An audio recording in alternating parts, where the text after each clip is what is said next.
the men who died, who gave that right to me, and I gladly stand up next to you and defend her still today. 'Cause there ain't no doubt I love this land. God bless the USA. Thank you very much. I do love that song, but we got to get to business. I love that song, but I want to thank you all. You're special people. And I want to just say that, I announced I was coming over here, and I said, I love those Republicans, and I meant it. I said, except for maybe a couple I don't love. But the people in this room, I don't know if those couple are here. I don't know. I don't care if they're here or not. But we love you, and you've done an amazing job. You love the country. You're doing what's right for the country. And I want to wish everybody a Happy New Year, the most successful House Republican majority in decades. And we did it with not a big majority. Right? That was not a big majority, but it's a unified majority, and it's people that know what it takes to make America great again. So together we had 12 months of unprecedented success in 2025, and now we're going to make history and break records with the epic midterm victory that we're going to pull off. It just doesn't seem to happen for people that win the presidency. It's an amazing phenomenon. You win the presidency, and we sure as hell are having a successful presidency. I will say that. But even if it's a successful presidency, there's been nothing like what we're doing. We had a very good day 2 days ago, too. But even if it's successful, they don't win. I don't know what it is. There's something psychological, like you vote against. You can win by a lot. We won every swing state. We won the popular vote by millions. We won everything. But they say that when you win the presidency, you lose the midterm. So you're all brilliant people. Most of you are in this business longer than me. That makes me smarter than you. Because look where I am, right? No, it doesn't. But I wish you could explain to me what the hell's going on with the mind of the public, because we have the right policy. They don't. They have horrible policy. They do stick together. They're violent. They're vicious. They're vicious people. And they stick together like glue. They don't have a couple of the people that we have. A couple of people, not too many, really very few. And that's why I want to just say that before we go any further, I want to express our tremendous sorrow at the loss of a great member, a great, great, great member, Congressman Doug LaMalfa, who passed away yesterday, as you probably have heard. And he was the leader of the Western Caucus, a fierce champion on California water issues. He was great on water. He wanted to release the water. He'd scream at him. And his wife, Jill, and his entire family. He voted with me 100% of the time. And by the way, he wasn't a 3 o'clock in the morning person. Do you know what I mean by that? Where the speaker goes, sir, could you call up?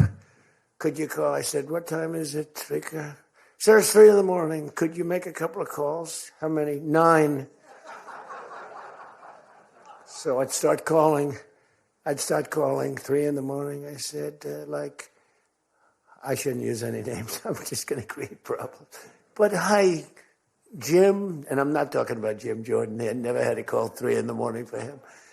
But I said, hi, Jim, how you doing? I just called to say hello, 3 in the morning. Okay, sir. Sir, you haven't spoken to me in 3 years, and it's now 3 in the morning, so I know what you want. You want my vote? And usually almost always they'd give it, but they wanted to be called. And with Doug, I never had a call. He was with us right from the beginning. I love those guys. I must say I probably love them the best, the guys that I don't have to call. They know we're doing the right thing.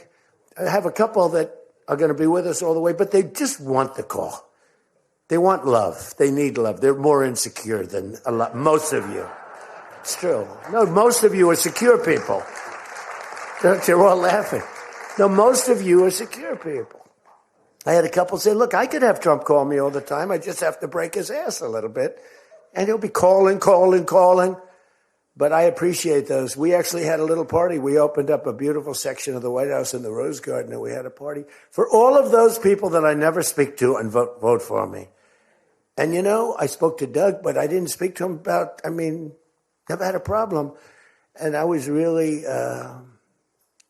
saddened by his passing and was thinking about not even doing the speech in his honor.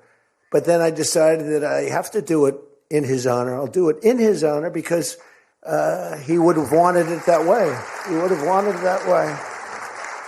He would have said, do that speech. Are you kidding me? Do the speech, big guy.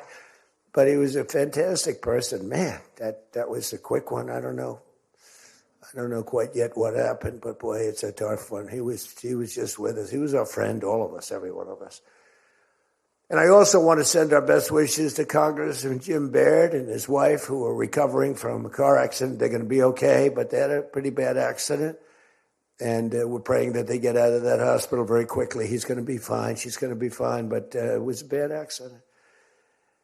And I want to thank the man who has been central to so many of our triumphs. He really has been. He's the guy that would call me to make those calls all the time. He's always working. And he's a nice person. He's a high quality person. But I want to tell you, he's a very tough cookie. I've seen both sides. Not often do I have to see the other side because he's just, by nature, he's a very fine, religious. I like that. He's a religious person. I like that. I like religious people. It usually means they're more honest. Sometimes it doesn't happen that way. I've had some real religious ones that did numbers on me, and I said, I'm going to get them someday. They got me by surprise, but it's usually good, okay, right? And his name is Mike Johnson, Speaker Mike Johnson.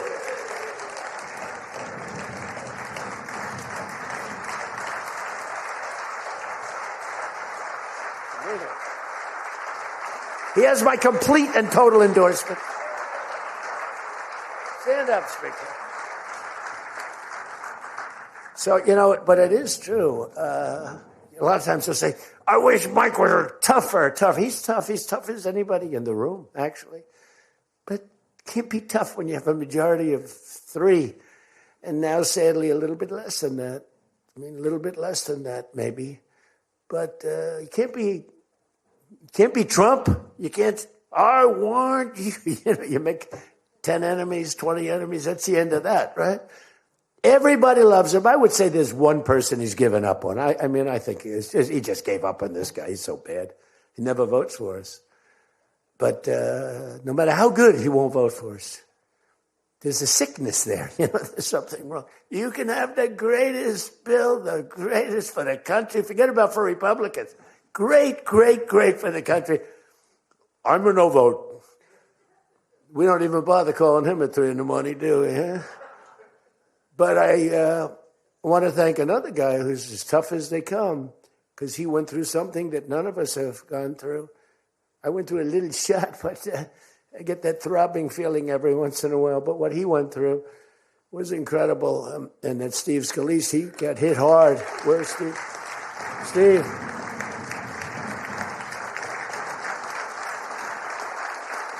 He's a tough cookie. He was dead. I went to the hospital. His wife was crying so much. He was a mess. Oh, yeah, she loves you. That's the only thing I learned about Steve, that he has a wife who loves him. Because I've gone to hospitals where guys are in bad shape, and the wife couldn't care less. She's waiting. She's looking for the next guy. Who's the next guy down the pike? Who the hell is the next guy? He's died. I said, that's so bad. Oh, yeah. I had one where the dog died and the husband died at the same time. I said, it's so sad. Yes, I love this dog so much. She couldn't give it, and the guy left her a fortune. Can you imagine? I shouldn't have left her anything, but she was much more concerned. It's true. Oh, the dog was devastated. The husband, he was like an afterthought. Your wife loves you, Steve. She's a great wife. Another one who has a great wife, Jackie, is Tom Emmer, right? Look at you. You have a great wife, but you haven't been tested like these guys. You haven't. We don't want to test her, right? She's incredible. She's a strong, beautiful, great person. She's a great person. She actually liked me at the beginning when we were having little fights. We weren't even having fights. We just didn't know each other. And I heard he said something negative about me. He was sort of right about the subject, but you're not supposed to say ever, even though you're right. But Jackie was saying, I'm telling you, he's a great guy. He's good. He's going to be a great president, blah, blah, blah. She was fighting for me. And now I love this guy. He's great. Jackie's right about, she was right about both of us, I think, right? But Tom has been incredible. He's incredible at what he does. He's a great team player. Your conference chair, Lisa McLean, is so strong and powerful and beautiful. Thank you, Lisa. Thank you. Thank you. And I think their broadcast, we said we don't care if the press comes or not. So when I say that, that means they're broadcasting all this. And I'm letting my feelings out because it's true. I feel that way about so many people in the room. I could say it about many of the people in the room. Some I don't know as well, but many of the people in the room. They're incredible people. You're incredible what you're doing. We also have another one, Richard Hudson, Chairman, NRCC. Richard's always in there, always with a smile. No matter what's happening, Richard. He always has a smile. He's just a positive guy, smart and positive. Thank you, Richard. Really appreciate it. You do a great job. Republican Policy Committee Chairman, Kevin Hearn. Kevin, where are you, Kevin? Thank you, Kevin. Thank you. Done a great job. Every one of you got to be proud of yourselves. And basically the entire House Republican Conference. It's been really amazing what you've done. And we're going to give you some ammunition today. I said, I'd love to make a speech. The Speaker asked me, would you make a speech? I said, sure. You think Biden would do that? Would you make a speech? What? First of all, people wouldn't ask him to make a speech because it never worked out well, right? Could never find the exits. You finish, look, stare here, stare there, stare here. You could jump off the front if you had to. No matter what he did, he got himself into trouble. So basically, they didn't ask him to. But if he did, it wouldn't be good. But it's good with me because, we have so much ammunition. We have ammunition. The problem is the fake news. That's why I like being on. I'd much rather do live television than do non-live because, when they say, as an example in my speech, peacefully and patriotically to the Capitol, peacefully and patriotically.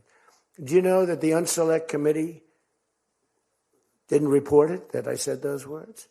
Do you know that the news never reported the words walk or march peacefully and patriotically to the Capitol? Do you know they never reported it? It's a scandal. The Unselect Committee never reported that. They never reported that Nancy Pelosi was offered 10,000 soldiers, National Guard soldiers, whatever you want. No, I don't want them. And the mayor. The mayors were in writing. She was more honorable about it. But Nancy got caught when her daughter did a documentary. She's a documentariist. And she has her mother saying, it's my fault. I should have taken the soldiers or something. I saw that in the documentary. I said, whoa, this was a major story. Has she spoken to her daughter since that, But they just, they are vicious people, even on the attack.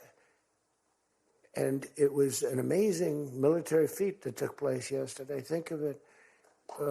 An amazing military. The people are saying, well, thank you.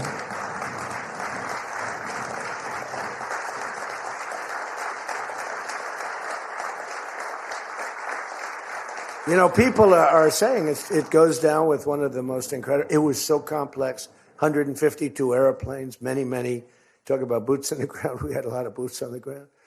But it was amazing. And think of it, nobody was killed. And on the other side, a lot of people were killed. Unfortunately, I say that, soldiers.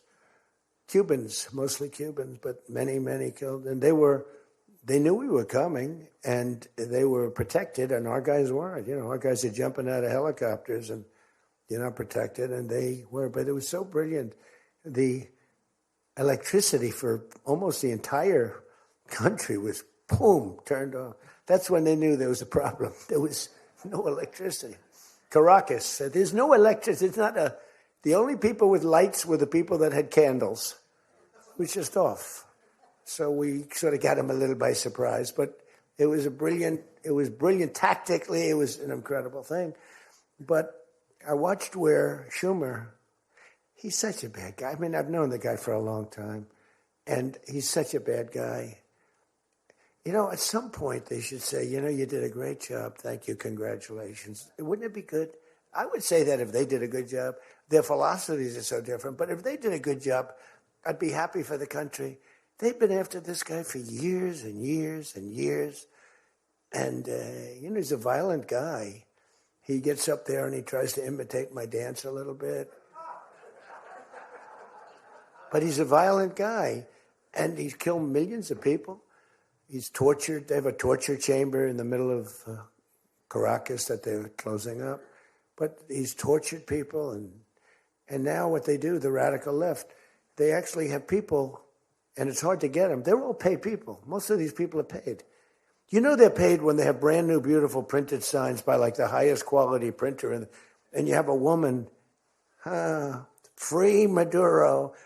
And the sign is before we even did the attack. Free Maduro. Why do you want him freed? I don't know, but he should be free. Oh, she reads the sign. What does that say? It says free. Well, that's what I believe. And you see the sign. It's like, Lisa, we should all have quality signage like that. The one thing I want their sign maker. The guy is great. He does beautiful signage. The old days was better when they used to write out their own sign, wasn't it? They'd make a sign in the basement. They'd have an old broken board holding up a sign, and it's made with a magic marker, sloppy as hell, and it meant something. But today, when you have that yellow and black, they should use different colors a little bit. But the yellow is a beautiful shade of yellow. No, I want to find out who that is. I want him to work for the Republican campaign. He's much better than our guy, whoever the guy is. But the United States proved once again that we have the most powerful, most lethal, most sophisticated, and most fearsome.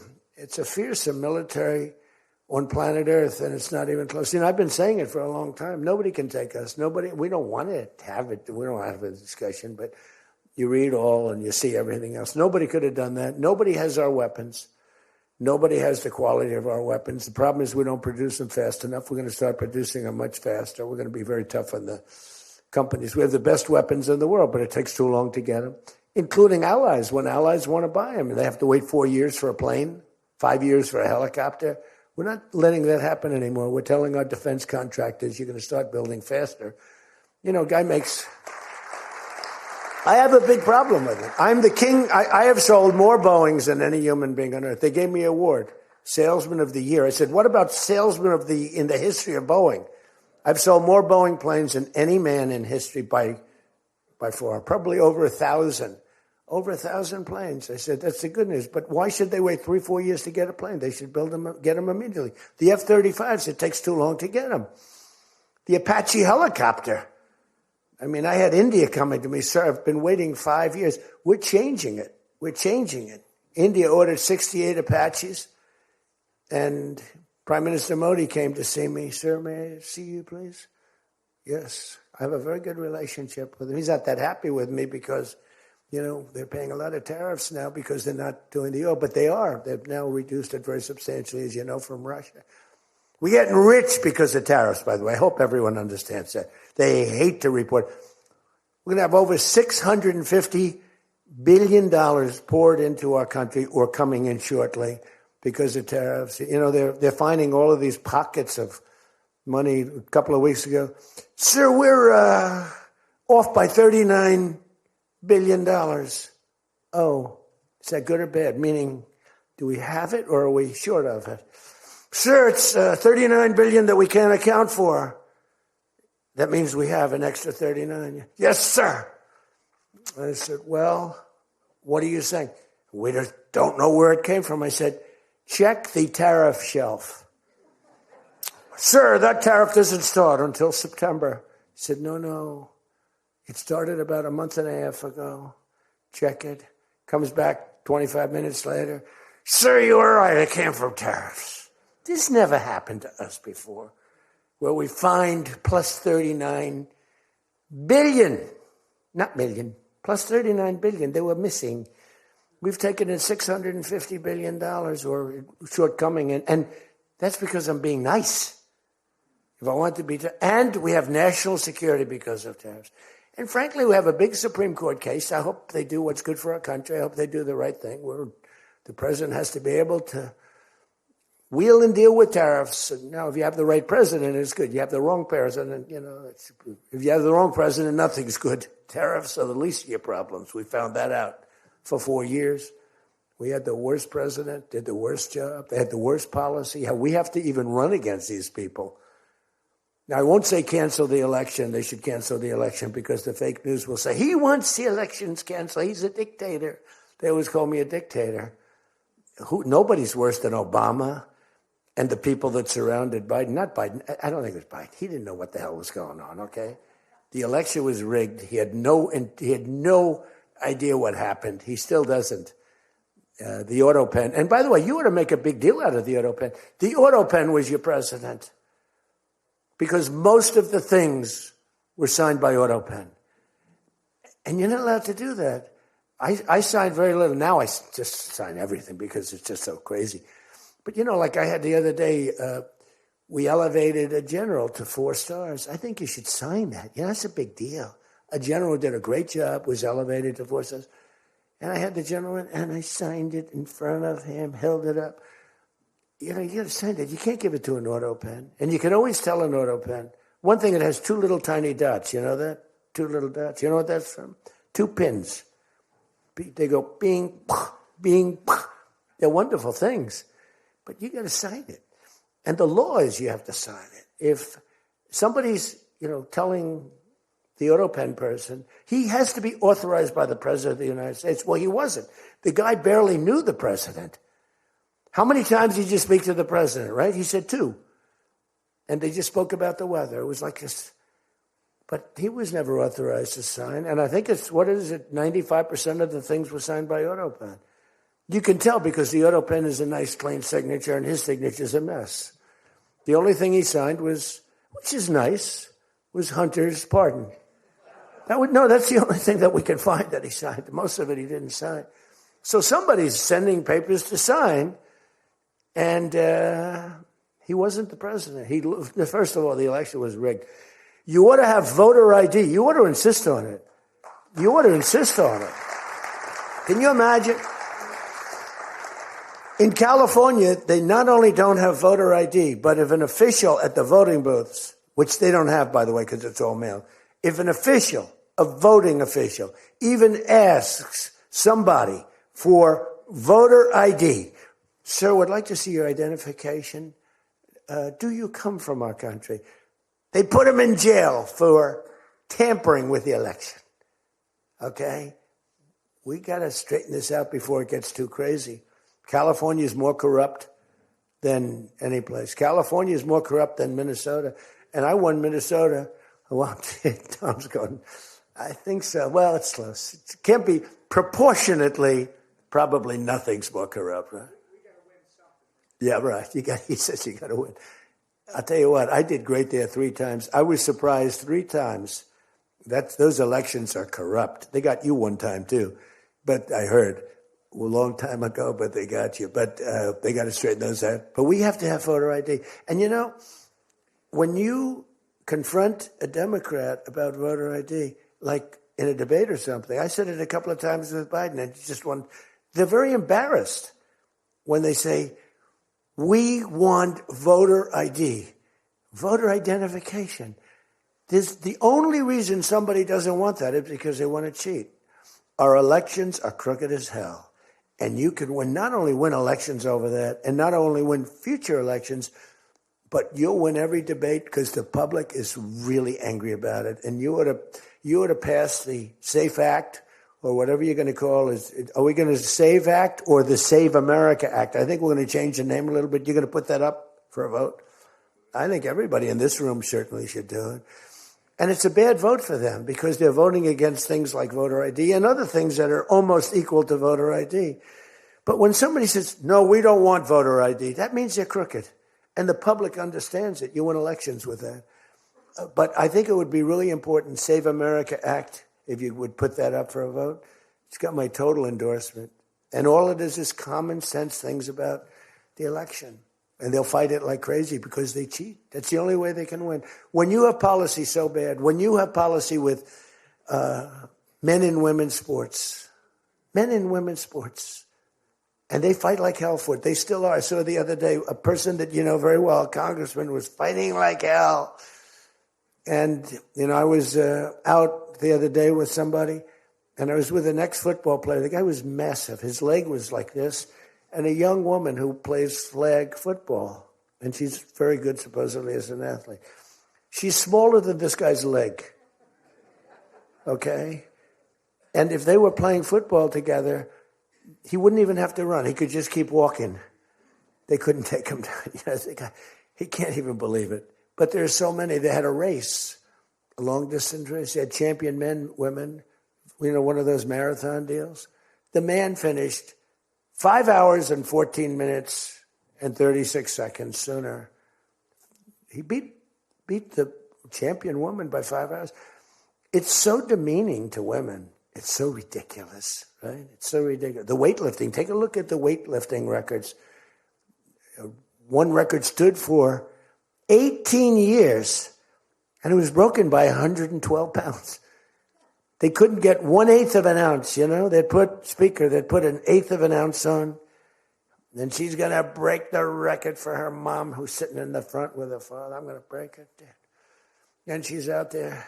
We're adding 1/8 of an ounce to each side. This record has stood, ladies and gentlemen, for 18 years.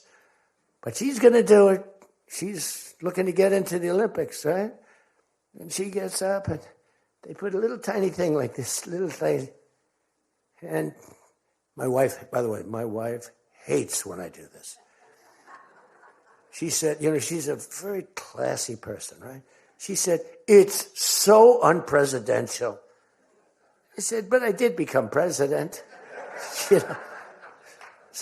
hates when I dance. I said, everybody wants me to dance. Darling, it's not presidential. She actually said, could you imagine FDR dancing? She said that to me. And I said, there's a long history that perhaps she doesn't know. Because he was an elegant fellow, even as a Democrat, right? He was the attack by Japan, he was quite elegant. But he wouldn't be doing this. But nor would too many others. But she says, darling, please, the weightlifting is terrible. And I have to say this, the dancing they really like. She said, they don't like it, they're just being nice to you. I said, that's not right. The place goes crazy. They're screaming, dance, please. But the weightlifting, but no, the girl gets up. And you see, I want to be more, but I have somebody watching. I want to be more effusive.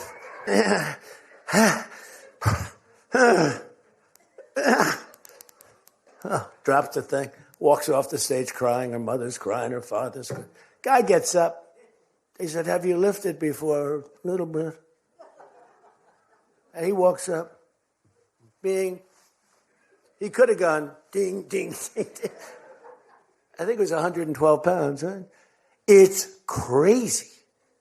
Or the beautiful boxer. They have boxing now. And that they have a young gentleman who transitioned. He was a very good boxer, but he wanted to be a woman, which is,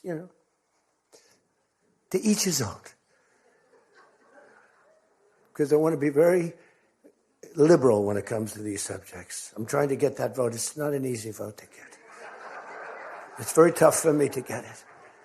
But he transitioned, and he transitioned. And the girl was a champion boxer from Italy, remember? She got up, first round. He hit her, boom, with a left. A left, for those, everybody here knows about. But a left, Lisa knows better than anybody. But a left is defense. He goes, boom. She's like, oh my. She walked to the corner, remember? She didn't go down, but she did everything else. But She said, I've never been hit like that before. I don't want to go out again. You can do it. You can do it. Bang. She walked off. She said, he happened to win the gold medal, that young woman. He won the gold medal. There were two transition people. They both won gold medals. The whole thing is ridiculous. You have policy on your side. They don't have policy on your side. Right? You have policy. And I saw this guy fighting like hell. The swimming record's just ridiculous when you look at the swimming, any records. It's crazy. And it's so demeaning to women. Women are and for a long time, they refused to talk about it. They were embarrassed to talk about it. Now they do talk about it. They talk about it openly. But they have the worst policy on everything, open borders. We want open borders. They still want an open border. We did the greatest job ever on borders. And, I think they forgot it. My guy said to me today, I have a great guy, Ross. He's the greatest speechwriter. He said, sir, let's not mention the border. Nobody cares about the border anymore. Can you believe it? This was the biggest, this was the biggest thing there was. It says to me, nobody cares about the border because it has a shelf life. I fixed the border. I fixed it in my first term, but now I really had to fix it. It was much worse, when I came into office. Millions and millions of people were pouring into our country. And I fixed it. And my guy, who's incredible, says, people don't want to hear it, sir. You've done that. The problem is people forget that I did it. They totally forget. They were talking about the other day, we don't like Donald Trump on this. We don't like Donald Trump on that. And somebody just out of the blue said, well, he did an unbelievable job. Who cares about that? They're saying, that's been done. What do we do about that, Mike? Everything you do. It's almost like, what have you done lately is the way you have to run your life. In other words, I could have the most unbelievable 4 years, and I guess I'm not allowed to run. I'm not sure. Is there a little something out there that I'm not allowed to run? But let's assume I was allowed to run. I could have, there's going to be a constitutional movement. No, I could have the most unbelievable 4 years. Everything was great. But in the last week, I made a little slip up in something. And you lose the election. It's like, so we can't let them forget that we did such a great job on the border. By the way, Venezuela, everyone, they're marching in the streets. They love it, except in New York. I mean, where they find these people? These people, they're not these people are a mess. They're the worst looking people I've ever seen. They got hats that are all frayed and they look like, they're all paid. They don't even know what they're talking. When the reporters don't interview them because they know that it's, the press is so anti. It's hard to believe the press can be so anti because it's all common sense. It's not, we're conservative, whatever. Doesn't matter. We're all common sense people. It's not even conservative. It's common sense. But the press has no credibility whatsoever. Think of it. I got 97% bad stories on one network, 93% on the other, and I won in a landslide. You know what that means? The press has no credibility. That's all it means. And we got to keep it that way. So I don't talk too much about the swimming, the weightlifting, the boxing. I don't talk about it. You know why? I want to start bringing it up about a week before the election because I don't want them to correct themselves. I don't want them to say, we've decided that we don't want to have men playing in women's sports. That would be a devastating blow for us. Because that's, they say it's an 80-20. No. It's about a 98-2 issue. We've decided that we will not have open borders where the entire world, from the Congo, prisons from the Congo, these are extraordinarily tough people. These are people that make our motorcycle gangs look like fine young men. Okay? Our motorcycle gangs are wonderful people by comparison. No, they come in from prisons in the Congo. They come in from prisons from all over the world, but in particular Venezuela. Tren de Aragua. Tren de Aragua comes in, and Tren de Aragua, they say it's the worst gang in the world. It makes our gangs look like little sweethearts. It makes our gangs, you want to take them out to dinner, they're so nice. They cut off the fingers of people. One guy makes a phone call in Colorado. The governor stinks in Colorado. He's no control. So Trende Araga, they don't want to do anything about it. So ICE has to go in and take them out because the governor doesn't want to do anything. But they make a phone call. They've taken over my building. The landlord's calling. They took over his building. So the governor doesn't want to do anything. But he calls the police, the guy. They come in. Did you call the police? This is Trende Araga. We're talking to the man that owns the building. Did you call the police? Yeah. Boom, they cut off his fingers. If you call him again, the next time your hand comes off. Can you believe it? The guy's walking around, his fingers were cut off. And these are the animals that we're throwing the hell out of here. Washington, D.C. is now the safest city in the country. And you people know that better than anybody because you were, I mean, think of it. You're in Congress, you're respected people, you're afraid to walk outside. Washington, D.C. Now, we had a terror attack 4 weeks ago, and one person's looking down from heaven, and the other one is actually recuperating and going to make it, I think, but really badly hurt. Really badly hurt. Most positive mother I've ever. No, my son's going to be fine, sir. The mother was telling me that the night of the attack, I went just like I went to you. I spoke to this incredible woman. Sir, everyone's praying for my son. He's going to be fine. The doctors thought she was, just hoping against hope. There was no chance. And 2 weeks ago, he got up and started walking around. It's amazing, actually. So maybe some really bad. It looks like he could be okay. He's going to have pretty bad after effects. But that was a terrorist attack on people that are doing a great job. And it could have been anywhere. But we haven't had a murder. We would have, on average, 2 murders a week in Washington. I don't even like talking about it. Two murders a week in Washington, D.C. We haven't had one in 7 months. People can walk out now. You can walk down with your wife down to the restaurants, which are booming, by the way. I mean, if you go back to before I got in, and we did a pretty good job 4 years ago, but it was never this, in my first term. So when we were during the first term, we were pretty good, but, it wasn't like that big of an issue. It became a big issue because people were being mugged all over the place. We had a couple of people working in the White House that were killed. We had one guy waiting for his wife in a car. They said, "Get out of your car." He said, "Well, I'm waiting for my wife." They blew his head off. The wife is walking up to the car. Animals. And then they get angry when I say, "They're animals." Nancy Pelosi, "They're not animals, they're human beings." No, they're not. This is another thing. That's a 98-2 issue also.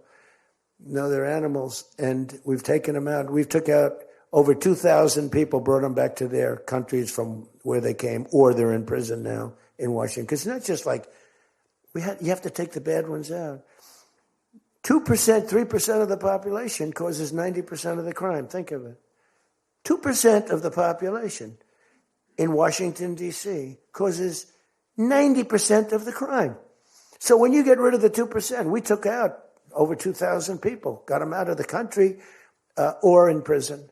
Some were so bad that we didn't want to send them back to their countries because they'll come back in, even though it's hard now, but, they're pretty smart.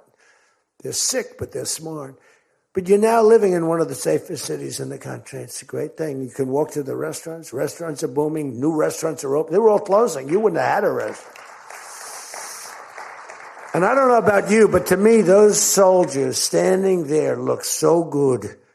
I'm not going to feel safe walking down the street without them. I don't think you would either. Even though, we took out so many criminals, I just feel better. To me, they're beautiful. I look at these soldiers, and you feel safe. You feel safe. I don't think if we took them out, even if the crime wasn't much, it would definitely be more. We did a great job in Chicago. They don't want to talk about it. We, against all this slob of a governor, this stupid slob, who's the family threw him out of the business. He was a dope, and the Pritzker family. But they threw him out of the business. And the mayor, he's a low IQ person, extremely low IQ. We should give everybody, like, these competency tests, right? The cognitive, they call it cognitive. I'm the only president that went for cognitive. I think every president and vice president should be forced to take cognitive exams, mental tests, like, are they intelligent? Wouldn't it be nice Do you think Walsh could pass a cognitive test, as an example? Do you think Kamala could? I don't think Gavin could. He's got a good line of crap, but other than that, he couldn't pass. I mean, here's a guy who didn't want to have water coming down from the Pacific Northwest. Why? You know, they have a little tiny fish, this big, it's a little tiny fish. Not doing well. You know why? No water. They're sending water. It's too much. It's killing the fish. So they cut it off. And then they have 25,000 houses burned down. They don't know why. No, I think, I believe in it. I'm the only one that took a cognitive test. I do, it's the worst. If I don't do a medical exam, because I've had times where I went longer, because I'm busy. If I don't do a medical exam, they say, Trump's not doing an exam. There must be something wrong with him. If I do the exam, they say, why did he do this? Why did he do this part of an exam? He did too much. There's something wrong with him. Do you remember there was a period, Mike, where I had 32 days in a row I did one press conference, 2, 3, sometimes 4. I do them behind the desk. I don't even just do it. I do press conferences. But I do many press conferences. So in 32 days, and then one day, just one day. This is 32 days in a row. Must be some kind of a crazy record. Then one day, do you remember I didn't do one? Because I took Kai, my very brilliant golfer, beautiful young lady who swings the club so beautifully. She's a great scratch golfer and loves playing. Grandpa, would you take me to play golf? So I ran, I play golf in record. I play speed golf. Oh, it's better that way. You know the expression? Miss it quick. No, I play speed golf, but I'm a good golfer. Everybody knows. Anybody that I've beaten in this group. But I love to play golf, but I don't get to play much. But I took off 2 hours, and the press couldn't find me. But they knew I was there because they follow me. And I was getting, are you okay? Guys are calling me up. Some of the guys in this room. Sir, are you okay? Yeah, what's the problem? There's a report, sir, that you're no longer with us. Remember that? No. The report was that I don't want to use the D word. It's such a horrible word. Dead. I don't like. There's a report, sir, that you're no longer with us. I said, well, I just hit a 280-yard drive. This isn't bad. And, it's one of and it took me a couple of weeks to get that one straightened out. The new one is they did a report in the fake news New York Times where I worked this day from early in the morning till late in the evening, but we don't give out a full schedule. It's like who the hell wants to give out a schedule to these people? But it's all work. And this, in particular, this day was brutal. I never got to leave the seat. You couldn't do anything. It was just one after another after another. And this went on from early in the morning till late in the evening. And my people gave out a report. He had lunch. They show a report, lunch with somebody. And they did a story. Donald Trump is slowing down. He only had lunch. And then he went back up. And they said, that's malfeasance, whoever did, right? No, it's terrible. I was actually more angry with my people than I was with the New York Times. But they wrote a story. And it takes you a period of time to recover from these hits. And it's almost no matter what you do, but you have to keep a positive eye. But we have a fake press. We did a thing that's so incredible on medicine that nobody has ever done it. Reducing favored nations, most favored nations, we reduced the cost of medicine at levels that have never even been dreamt of before. We should win the elections on just that thing if we did nothing else and went home. Go home.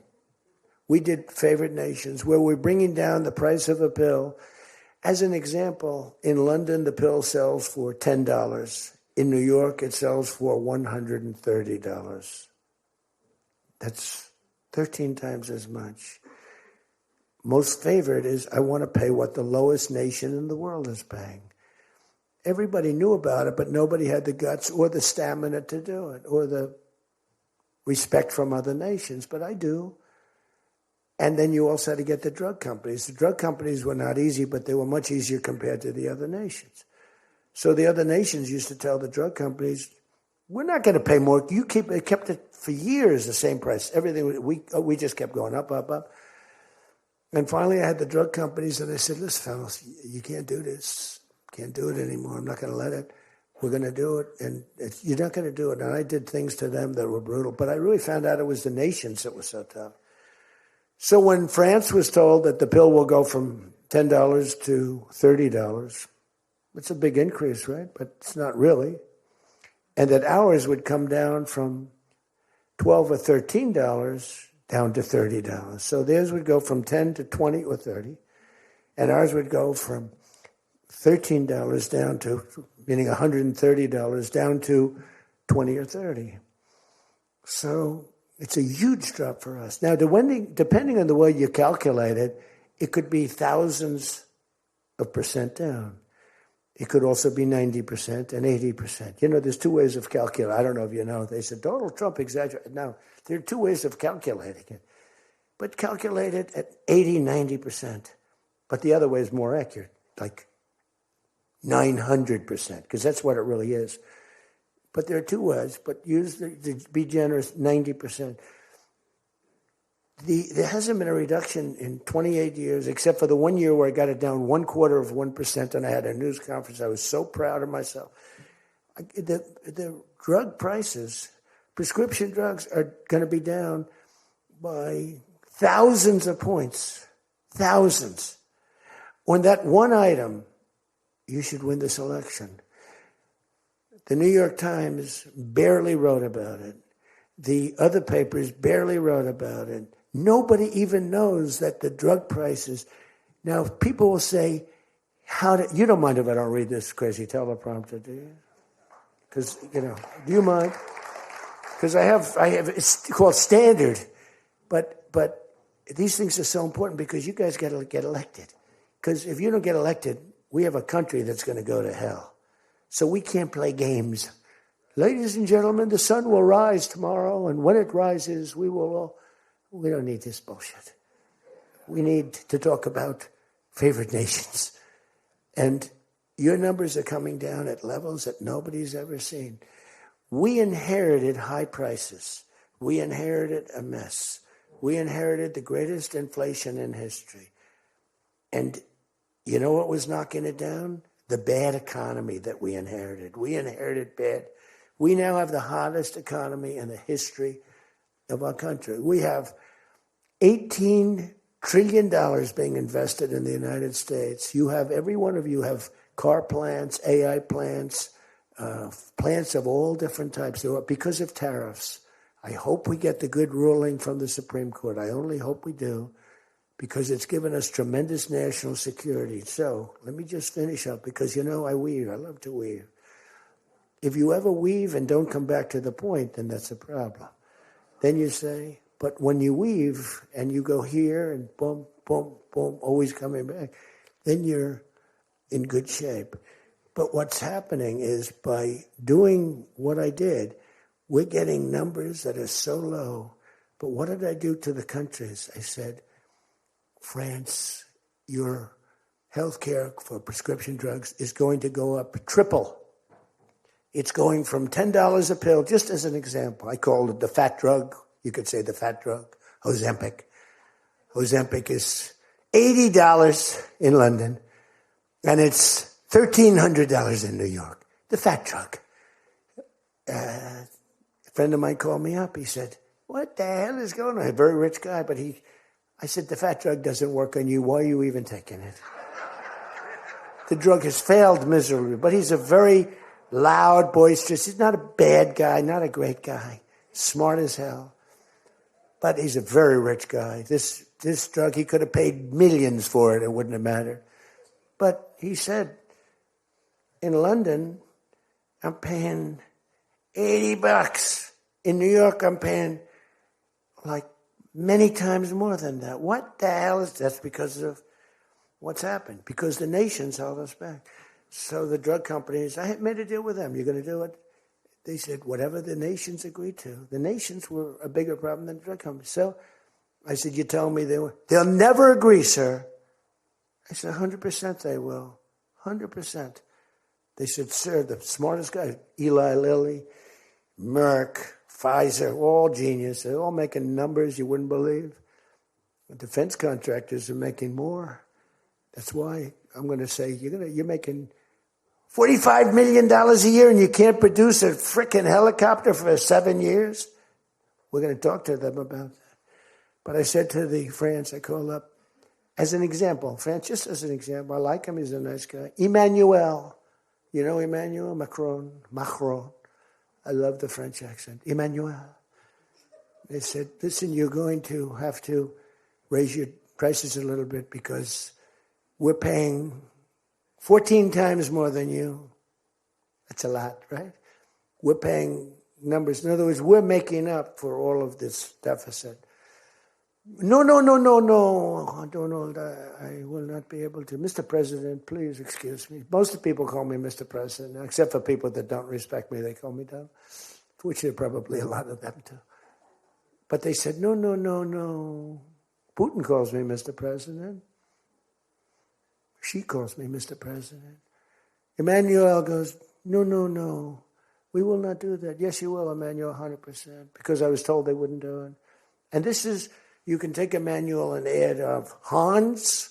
You can add up Ludwig. You can add every name in the book. It's all the same. The answer is no.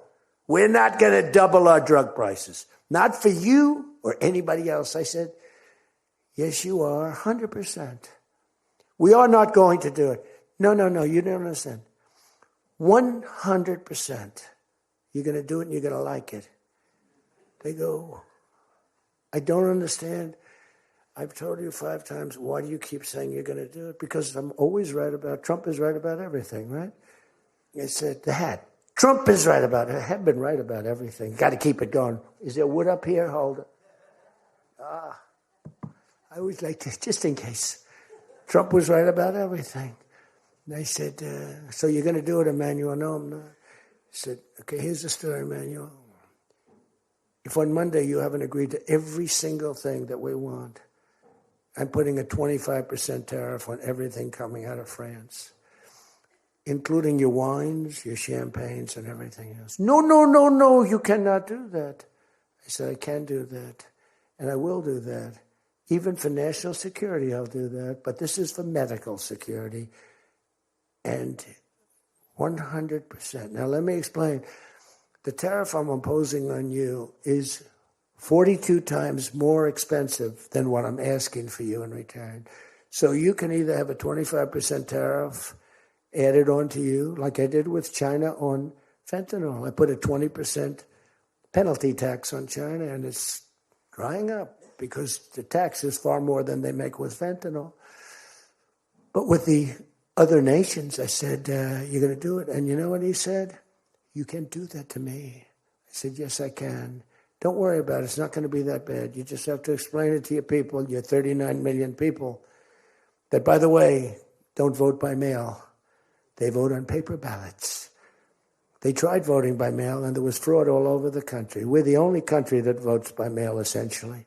You know that, right? You know, Speaker, that's another thing. We're the only country that's stupid enough to vote by mail. Even Jimmy Carter's commission said don't do it. But just to finish so that you won't say he wanders. Emmanuel said to me, Donald, you have a deal. I would love to increase my prescription drug prices by 200% or whatever. I would love to do it. It'd be such an honor. Whatever you want, Donald, please. Don't tell the population. Please, Donald, I beg you. Every country said the same thing. No, we will not do this. Some were strong, some were very nice, some were rude. But they all said one thing, no, we won't. And within, I'd say on average, 3.2 minutes, they were all saying, we would be honored to quadruple our drug prices. So we would be honored to quadruple our prices if that's what you like. We want to make you happy. Okay. Therefore, I will not charge you a tariff, and you're going to increase your drug prices by 3 times what they were paying 2 days ago, right? And we have now favored nation. You think Biden could do that? I don't think so. Think Biden ever thought of it? Now, everybody's wanted favored nations, but everybody knew it was impossible to get the countries to agree to it because they wouldn't have done. And they've been doing this for 40 years or whatever it is. We were subsidizing the entire world. That's just one of the many things we're giving. But you should take that thing. That's going to save. Now, that also, when you add that to healthcare, your drug prices are much lower than what you projected. So we're going to reduce healthcare by a lot. One other thing on healthcare, it's never been our issue. It should be our issue.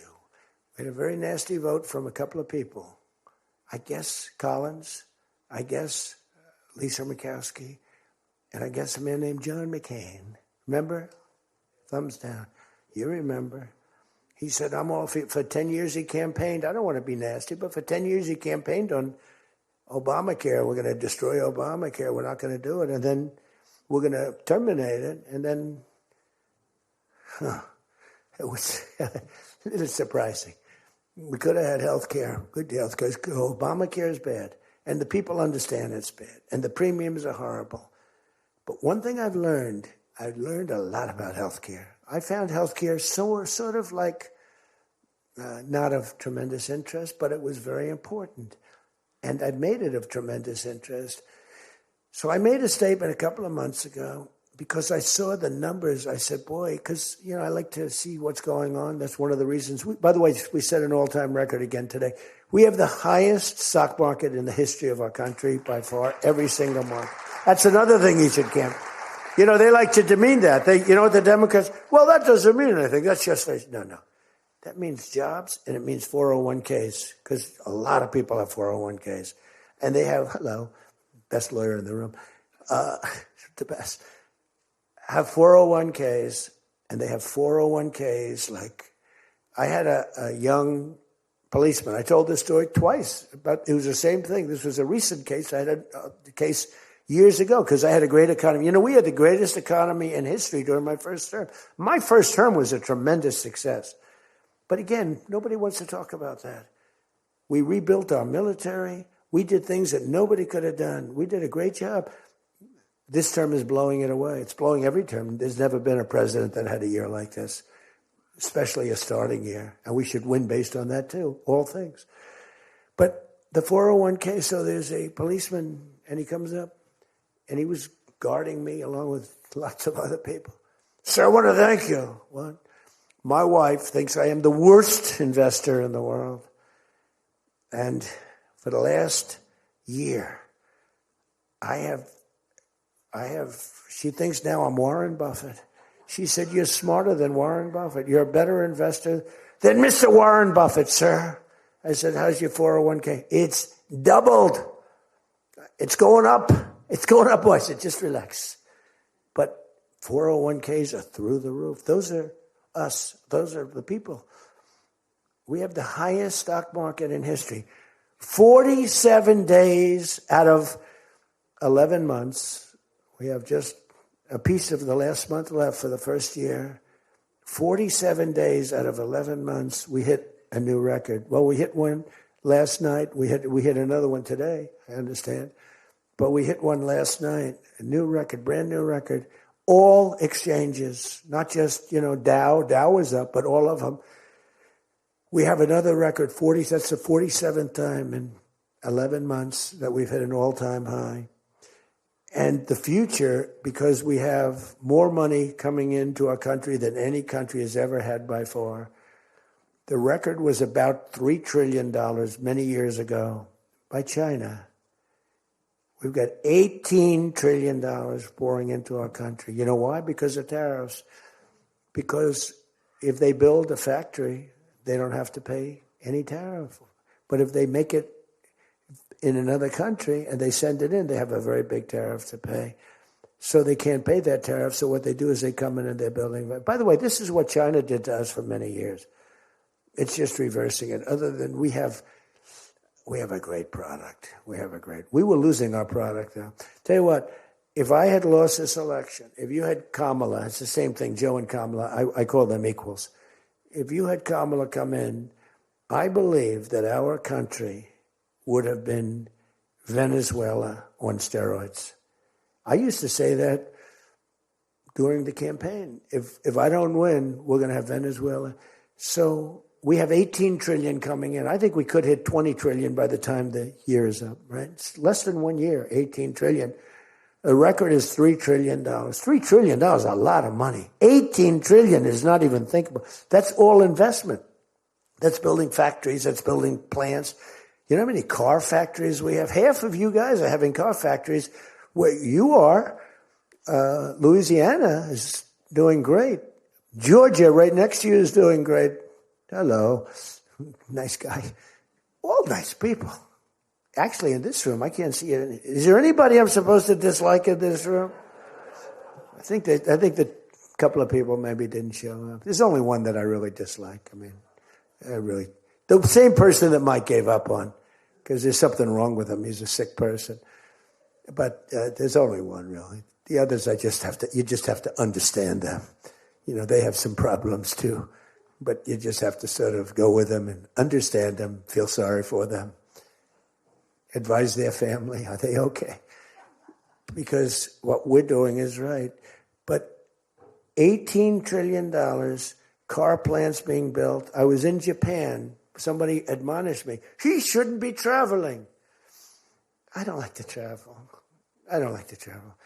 But when I travel, I make a lot of money for the country, not for me. For me, I don't care. I have a much higher purpose. I have plenty of money. I don't need money. I don't want money. I want to make money for the country. And like I did with Intel. Intel came in. They had a problem. I said, I can solve the problem, but I think you should give the United States 10% of your company. He goes, whoa. I said, yeah, I think I can help you with the problem, but you got to give the United States, not me. Sometimes I'll say, give me. But when I say me, I'm talking about, I'd love to accept it, but I don't think that law enforcement would like that, right? I'm very cognizant of law enforcement, perhaps more than anybody in history. Actually, a friend of mine who's really smart said, you know, you've got to be the most honest guy in history because you have been examined, your books, your records. I have a big business. Every record. I had these Democrats hired the biggest accounting firms, the biggest law firms, the biggest. I went through years of abuse. And here I am. They didn't find anything wrong. Remember? We want his tax returns for years. We want his... Finally, the Supreme Court, shockingly, I'm the only one. This couldn't happen to anybody else. You have to give your tax returns, right? I gave my tax returns. They're from here to here. It's a big business. It's a great business.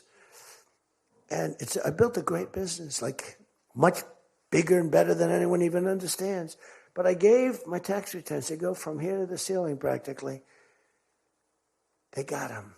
Headline, Trump to give tax returns. Supreme Court ruled I had to give my tax return. Can you believe it? Everyone said, you're not supposed to do that. And by fighting, they think you're trying to hide something. You know, naturally. I gave my tax returns. That's the last we ever heard.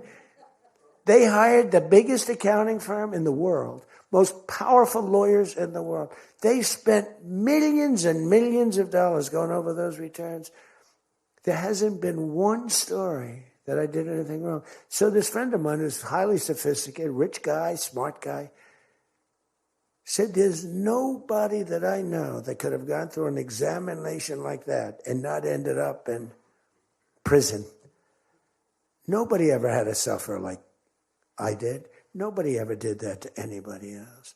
You know, there was an expression, Andrew Jackson was the most abused president in the history of the United States. You know who second was? This before me. You know who second was? Abraham Lincoln. But he had a civil war, so we have to give him a pass.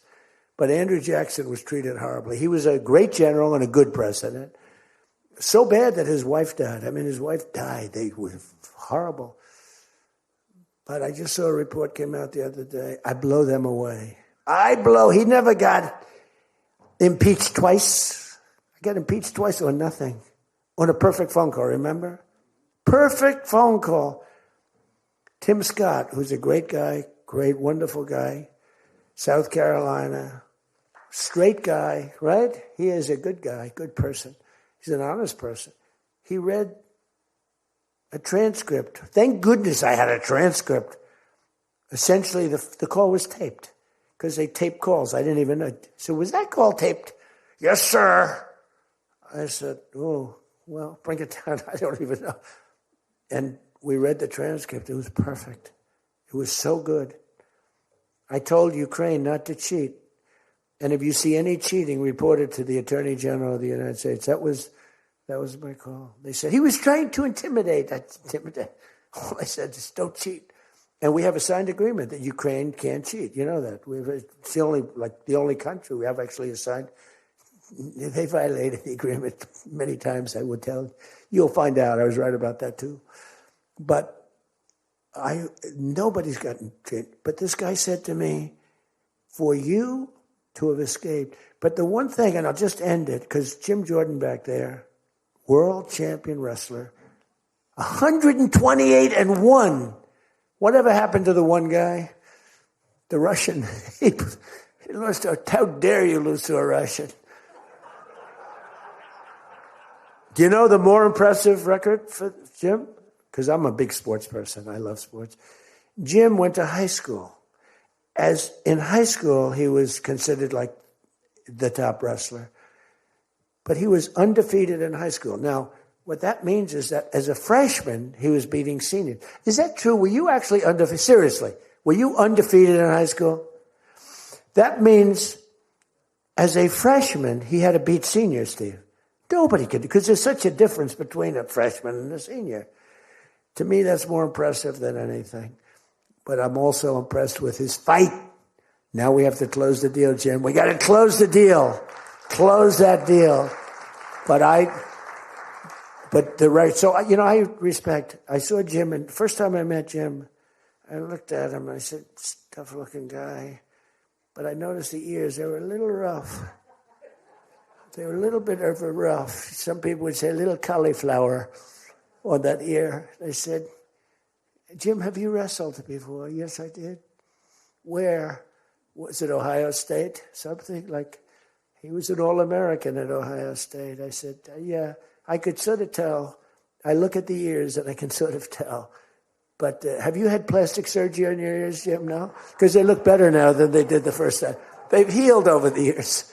They've healed. Actually, now you're wrestling with probably much tougher people, the radical left lunatics, right? But anyway, so I just want to leave it by this. I want to say that you are great people. We have all of the policy. We have wonderful. Just stay together. We got a few people that make life very difficult. They don't have that. I used to say they don't have a Mitt Romney in their midst. I mean, Mitt Romney was very difficult. You know, he was almost like for them. It was on the Senate side. But we have a couple of people that are really bad. I mean, they're bad, but maybe they'll straighten out. Maybe somebody in the room can sit them down and straighten them out, because what we're doing is the right thing for the country. We're not Republican or Democrat. We're doing the right thing for the country. If you look at what we're trying to solve the healthcare problem. We're trying to get better healthcare at a lower price. I mean, that's a good thing, right? And the one thing I learned, and just in concluding, and I said it like a month and a half ago, and it was the number one thing in the country. Even the fake news covered it. They tried to put a negative spin on it, of course. I said, I read a story about insurance companies making a fortune. A fortune. Their stocks were up 1,700%. Who invested recently in a stock that's up 17%? And that's because the money that they're getting from Obamacare is massive. And the government generally. That means they're making a fortune. And as soon as that, because I have a natural, I don't want to say it again, but I have a natural business instinct. I do. I've always done things. I've done some things that people said you're crazy and I made a lot of money with. I've done a lot of things that were good. I have an instinct, right? Somebody said, He's got the best political instincts of any politician in 150 years. I said, no, I don't. I really don't believe I do. I think I have good instincts. I have common sense. But they said that it was a very complimentary statement, but I don't believe that's necessarily right. But I do have good policy. I have good common sense. And maybe they wheeled that into instincts. And I did become president, so can't be that bad. And I never did it before. Don't forget, I ran for president. I had a politician telling me very strongly, they said, sir, I've run for office 20 times and I've won 17. And I know what I'm talking about. This was at the very beginning of my first time. I said, well, I've only run once and I won, but I won for president. He said, you got me on that one. He's actually sitting in this room right now, that son of a gun. He knows who I'm talking about. He was giving me a hard time, but he's turned out to be a decent person. Not the best in the room, but a decent person. He's not my favorite in the room, but he's decent. But we have one thing that's really strong. Uh-oh, it's a fake news. Pulitzer Prize, right, Doug? Pulitzer Prize. He got one for the bullet. He had the bullet, but he got how many Pulitzer Prizes? 3 Pulitzer Prizes, and all talented guys. These are great guys. I don't like the people back there. These are the ones that take the pictures. Make me look thin for a change, Doug. You're making me look a little bit heavy. I'm not happy about it. But one thing I did see and find out in the last 2 months, when you tell the people that we want the money to be paid to the people so the people can buy their own health insurance and health care, it's like, and I just said it, and I said it because I read a story on the front page of a certain paper that I don't even mention because it's so stupid paper, it's so bad, it's gone so far off the Wall Street Journal, I don't mention it. I refuse to tell you that it's the Wall Street Journal. They've lost their way. This is not the Wall Street Journal of old. But I read a story on the Wall Street Journal, and it said that the insurance companies are making so much money. They weren't demeaning them or anything, and I guess as an investor, you're happy. When I read that, I said, wait a minute, they're making that kind of money, and they're making it because of stupid politicians, I hate to say, that we allow them to make it. If you guys can get in a room, because, we don't have that as one of our issues. It's the only thing they have. They're lousy at it. They came up with Obamacare. We tried to fight it. We almost had it won, but we didn't get 3 votes. We should have gotten them. But here's, you want to turn this thing, you work on favored nations, you work on borders, you work on all of the things that we talked about, but now you take the healthcare issue away from them, and they want to fight it. You know why? They're all owned by the insurance companies. And they cannot fight it successfully. There's nothing they can do. That's like almost the voter ID thing. When they try and fight, I watched the guy trying to explain why we shouldn't have voter ID the other day, and the guy was a fool. He looked like an idiot. This is the same kind of an issue. Let the money go in a healthcare account or however you do it. Let the money go directly to the people. Now, you have to be a little flexible on Hyde. You know that.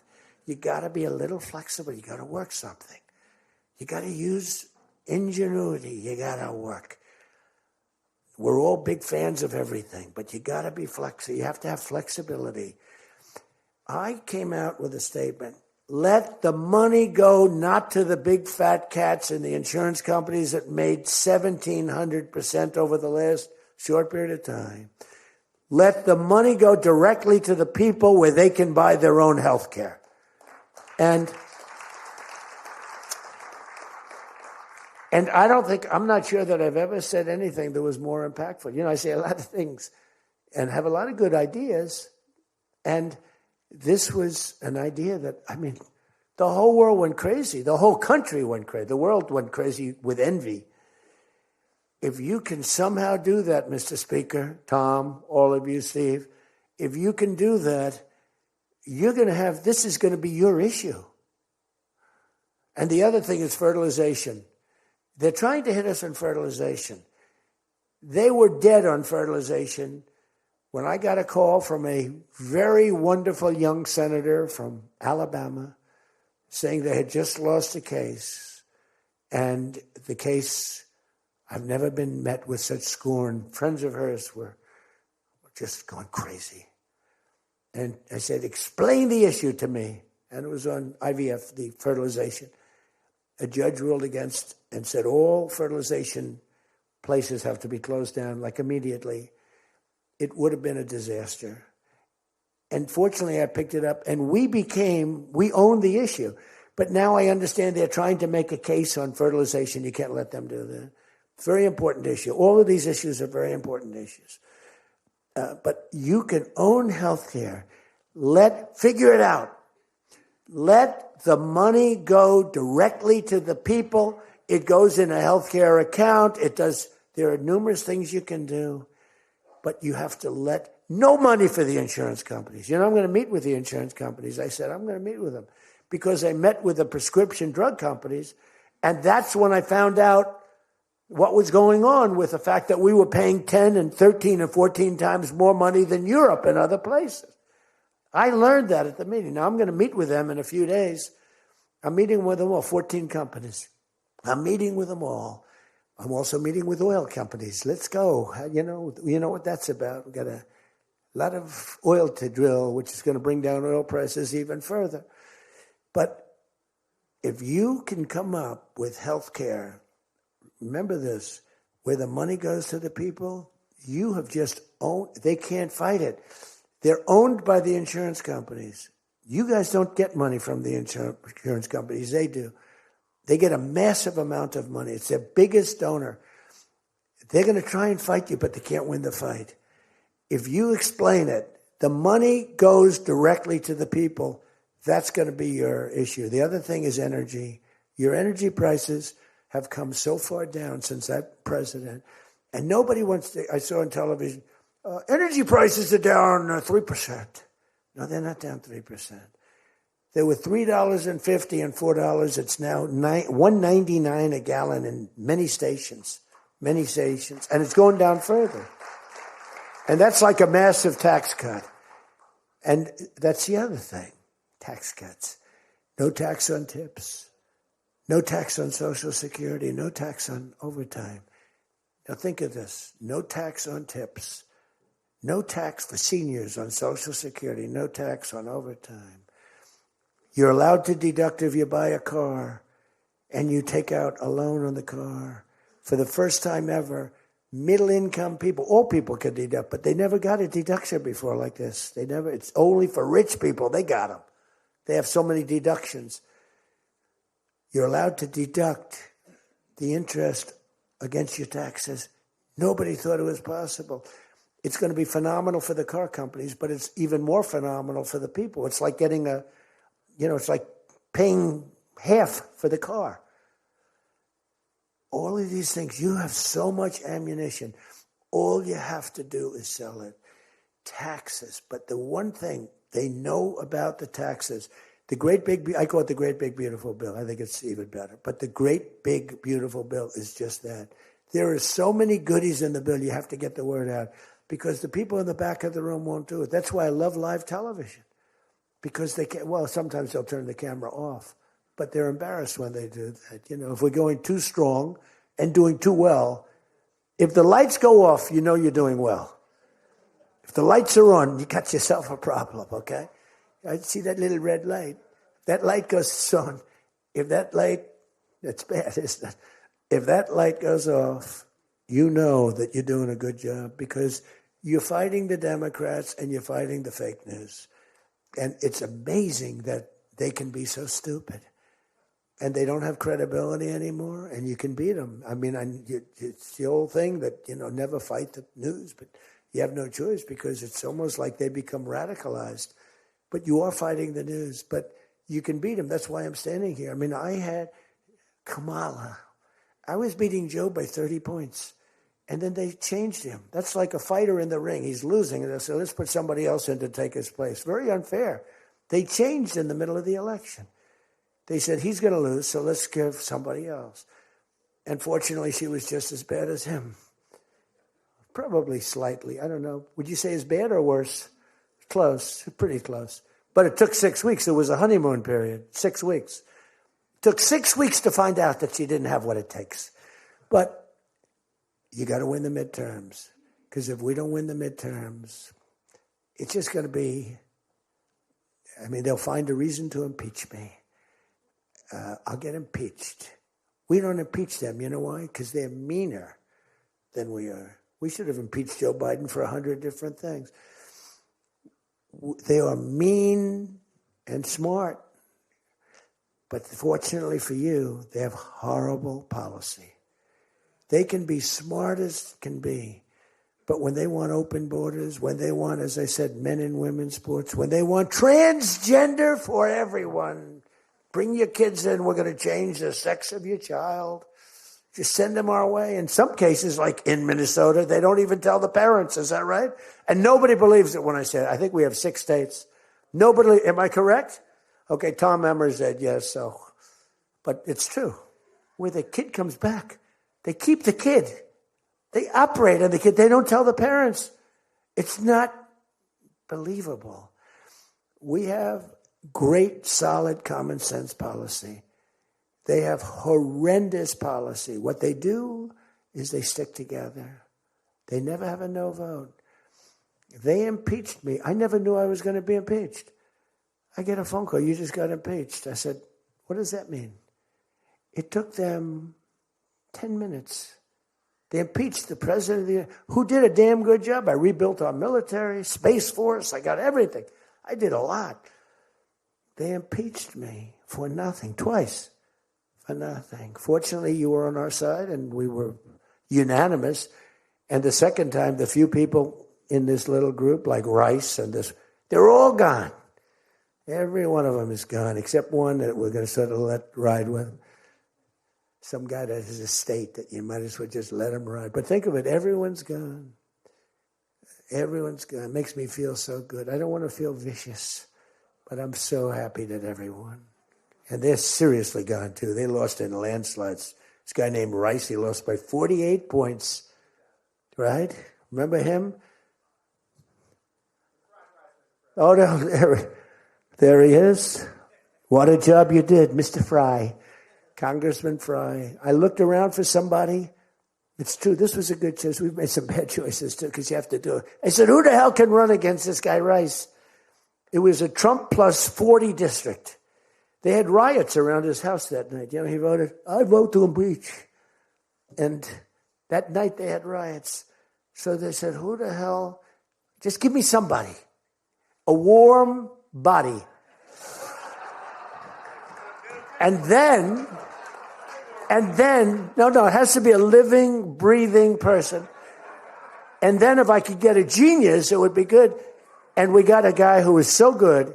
He's been, I think, are you happy with him? I think so. Stand up, bro.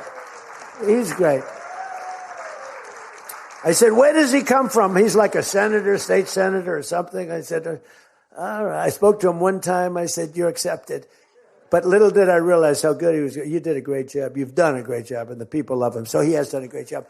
I just want to say this. I haven't read one word on this thing. Who the hell else could do this? And I think I gave you something. It's just a roadmap, and it's a roadmap to victory. You have so many good nuggets. You have to use them. If you can sell them, we're going to win, because we've won 2 races in like 50 years. It's, for whatever reason, I don't know why, but just don't fight it. It doesn't make sense. There have been 2, and they were unusual circumstances. So whether it's a Republican or Democrat, whoever wins the presidency, the other party wins the midterm. And it doesn't make sense, because we've had the most successful year probably in the history. They say, and now you add what happened essentially yesterday, we've had the most successful first year of any president in history. And it should be a positive, and make it a positive. So with that, I leave you. I do. And I started by saying I love you all, and I'll end by saying I love you. You're amazing people. What you do for this country is incredible. And thank you all very much. Thank you. Thank you.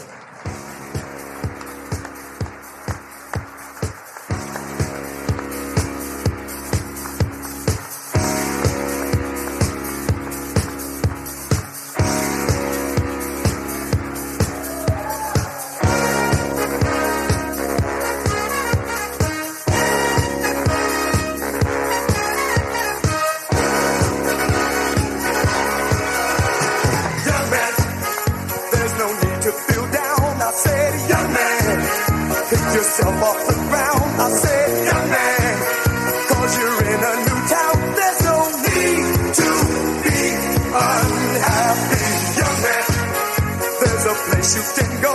I said, young man, when you're short on your dough, you can stay there, and I'm sure you will